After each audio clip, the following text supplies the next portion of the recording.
David Yong Cho. Deus nos faz regozijar. Quando dizemos Pai Nosso que estás nos céus, podemos ter certeza de que não estamos sozinhos. Nada há pior do que nos sentirmos totalmente sós e abandonados. As pessoas podem transitar por uma calçada apinhada de gente e ainda sentirem-se isoladas, ansiando por alguém a quem possam desvendar as necessidades de seus corações, ansiando por alguém com quem possam manter uma conversação.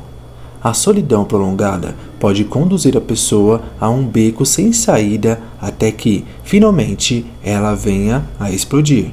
Há alguns anos, quando eu estive nos Estados Unidos, o jornal da localidade trouxe uma história acerca de uma universitária coreana que se atirou de um alto edifício. Ela deixou um bilhete segundo o qual a morte era sua única saída de uma solidão intransponível que a engolfava. Havia trabalhado duro para ganhar a manutenção dos estudos.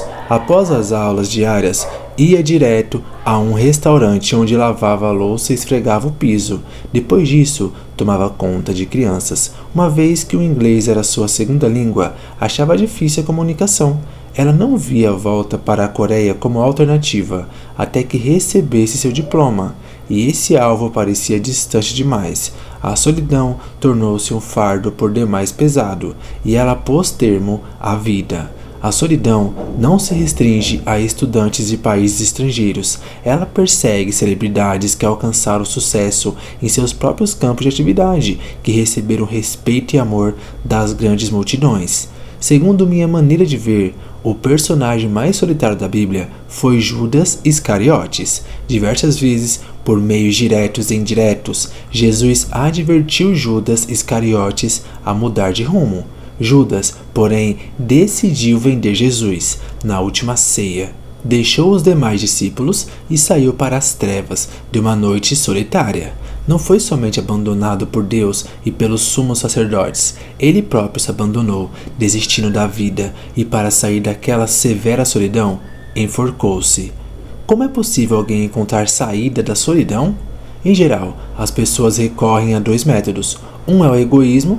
Tentam levar uma vida totalmente egocêntrica, à semelhança do filho pródigo. Sempre buscam sua própria porção, meu dinheiro, minha honra, meu poder, minha posição, minha alegria. Sua busca realmente não conhece fim, mas o egoísmo é o atalho que as traz de volta à solidão. O mundo de nossos dias está tão cheio de egoísmo que este pode ser observado até no ambiente da família. O marido que sempre deseja ser honrado e amado é solitário, muito embora esteja com a esposa e os filhos. Os filhos que consideram os pais como meros protetores tentam deixar o lar porque são solitários. A solidão cria raízes entre amigos, colegas, professores e estudantes. Quanto mais egoísta o indivíduo se toma, tanto mais alto é o castelo da solidão. O segundo método que as pessoas usam para livrar-se da solidão é a busca de prazeres. Elas não levam em conta os relacionamentos apropriados e saem em busca do que lhes agrada. Foi isso o que Eva fez quando tomou do fruto proibido, que era bom para se comer e agradável aos olhos. A partir daí, a humanidade tem vivido de acordo com sua própria vontade em vez da vontade de Deus.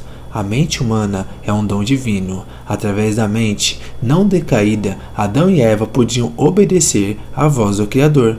Tão logo o diálogo com Deus foi interrompido, a razão passou a ser a autoridade pela qual se discernia entre o bem e o mal, mas ela sozinha é incompleta. A razão é sempre manipulada pela carne cheia de ganância, sempre apresenta uma escusa, embora não seja uma razão para qualquer comportamento que satisfaça a carne.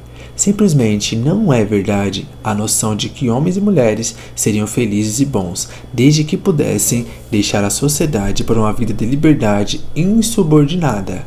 A razão sozinha não é capaz de julgar se somos livres ou não.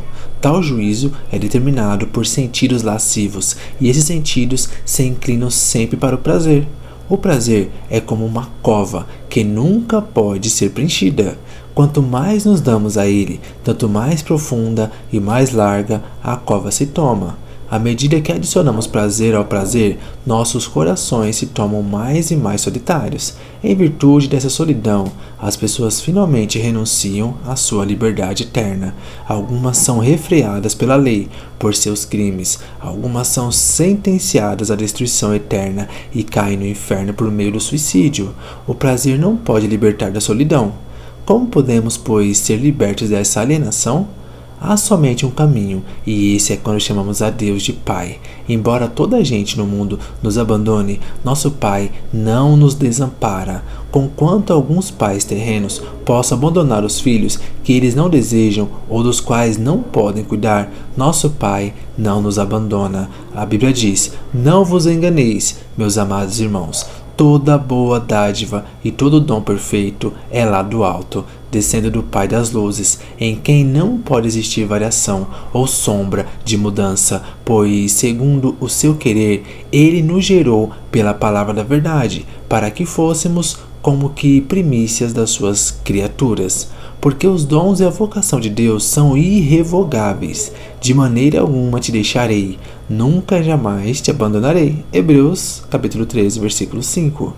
O Espírito Santo é o Consolador que foi enviado para ajudar-nos. Ele está sempre conosco. O Espírito Santo conhece nossas enfermidades e ajuda-nos. Ele conhece até mesmo aquilo que ainda não conhecemos e intercede por nós, sob maneira com gemidos inexprimíveis.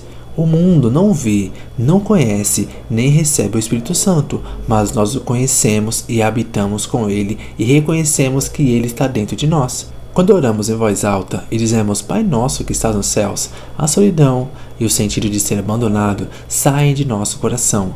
Começamos a buscar um significado mais profundo da vida. Livramo-nos do egoísmo. Não andamos por aí em busca de alegria mundana. Tentamos tornar-nos irmãos e trabalhar para reduzir o isolamento nas situações dos outros. Amamos a nossos vizinhos. Se Deus se tornar nosso Pai, são essas as coisas maravilhosas que acontecerão.